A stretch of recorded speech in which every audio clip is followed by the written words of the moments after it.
Welcome back, everybody. In this video, I'm going to show you how I hit a puzzle rating of over 3,000 on chess.com. It took me quite a while to get there, I'm not going to lie, but there are a couple tips and tricks that I learned along the way that I'm going to share with you in this video. So let's jump into it. The first tip I have for you is, of course, to look for all checks, captures, and threats, but especially evaluate the ridiculous looking ones. Half the battle in spotting tactics or solving puzzles is simply seeing the move and actually evaluating it. A lot of times we're going to see a move and we're going to immediately dismiss it because it doesn't align with our common chess principles, or it looks like it's a sacrifice that's just a complete waste at first glance. Especially evaluate these ridiculous looking checks, captures, and threats because this is going to open your eyes to a lot of different tactics. In this position, we've got the white pieces here, and it is white to move. Find white's best move. As always with tactics, we are going to look at checks, captures, and threats. So looking for checks, we've only got one check, but it's a queen sacrifice for a pawn. That doesn't seem good, right? So let's move along. Are there any other captures? Doesn't seem like there are any other captures. And in terms of threats, we could play bishop b5 that attacks the knight here. We could play d5 that attacks the pawn. Doesn't really seem like there's much.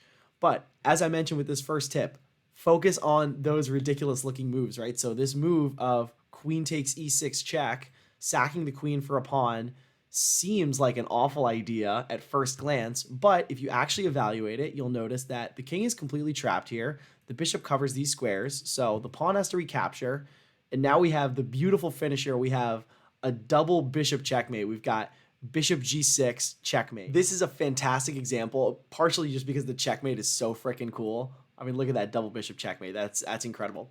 But it's also a great example because it shows you that if you look for those ridiculous looking moves, if you actually evaluate those moves that at first glance you might immediately dismiss, you're going to open your eyes to so many different tactics.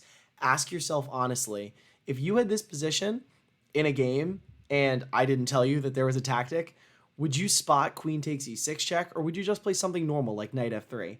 I personally might play knight f3. I don't know if I would spot this myself, but it goes to show you that if you actually look for all the checks, captures, and threats in every position and you evaluate them, you're actually going to start spotting these tactics much more frequently, and as a result, your puzzle rating is going to increase as well. So let's jump into one more example. As another quick example, it's white to move here. Find white's best move. You might have seen this before in one of my shorts, but I just think it's such a cool puzzle. So find white's best move here. And the move here for white is really, really cool. The move is rook takes a3. It's a very surprising move. It's not one that you'd probably expect because you're just sacrificing the exchange. But the idea is now we play c7.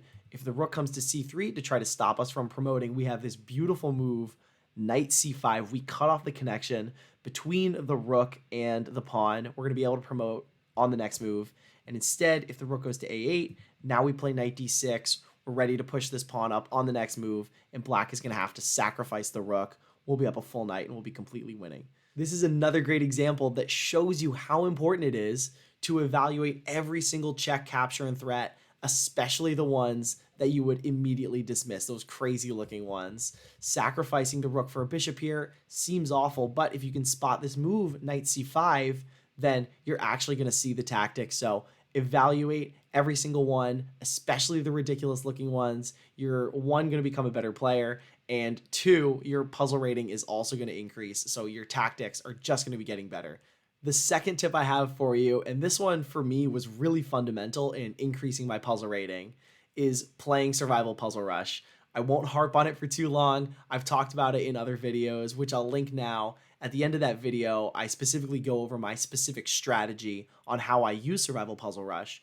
But it's such a fantastic tool because the puzzles get increasingly more difficult, but you have all the time in the world to think about each and every one. So you can evaluate every single move. You can test your tactical skills. You can test your calculation and visualization skills, and you can really push them to their limits. So it's such a fantastic tool to improving those skills.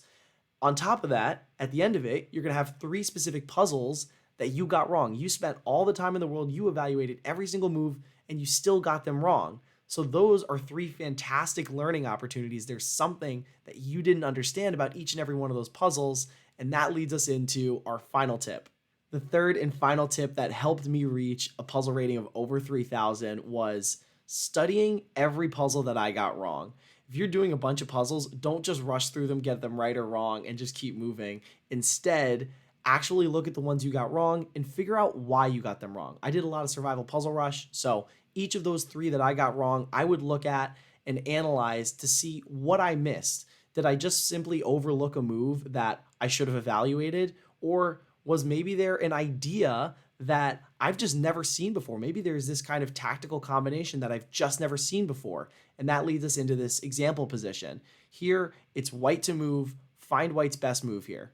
This is a puzzle that I personally remember getting wrong a few years ago because it hinges on a tactical combination that I'd simply never seen before. And after I got it wrong, I looked at it and I was just mesmerized because it's just such a cool tactical idea, and I really learned from it and it really sunk in. So we can see that with the white pieces, we've got a lot of pressure here. We've got some pressure on G7, and it just feels like we should have an attack. So looking at checks, captures, and threats, first check we see is rook takes G7, check. The king has to move to H8.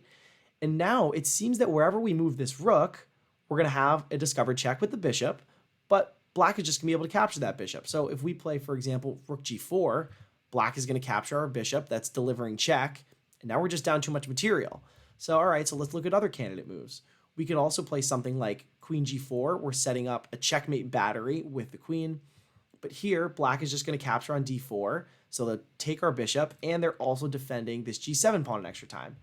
So in this position, I ended up playing bishop takes G7. I thought, okay, now we can set up a discovered check. If we can drop this bishop back with check, that might lead to checkmate because the rook would be delivering check and the bishop would cover the H8 square. But in this position, black has queen F4 check. Now we have to go to E1. We don't want to go on these light squares because we're going to be walking into bishop A6 check. But now black plays queen H4 check. We're forced to go into the light squares. We're going to get checked with the bishop, and we're simply going to lose here. So I got this puzzle very, very wrong. And after I got it wrong, I analyzed it and found that the actual winning move here was the original move that I had looked at. It was rook takes G7 check after king H8. Now we have this beautiful idea. We play rook G8 check. Notice that the king is now in double check. We have two pieces delivering check. That means that the king is forced to move. So the king has to capture the rook on G8. And now notice that the king is completely cut off. Queen G4 is going to lead to checkmate. All that black can do is block with the rook for one move. We capture that. The bishop covers these squares and the queen delivers check.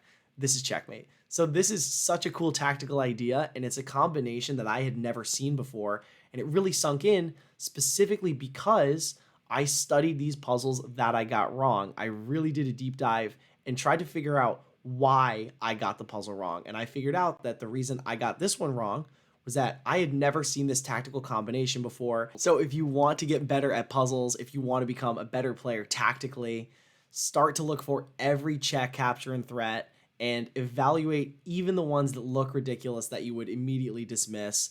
Play Survival Puzzle Rush, and also study every puzzle that you get wrong. Try to understand what exactly about it you got wrong. What exactly did you miss? And learn from that. I hope you found this video useful. If you did, give it a thumbs up, consider subscribing, and also check out another video over there.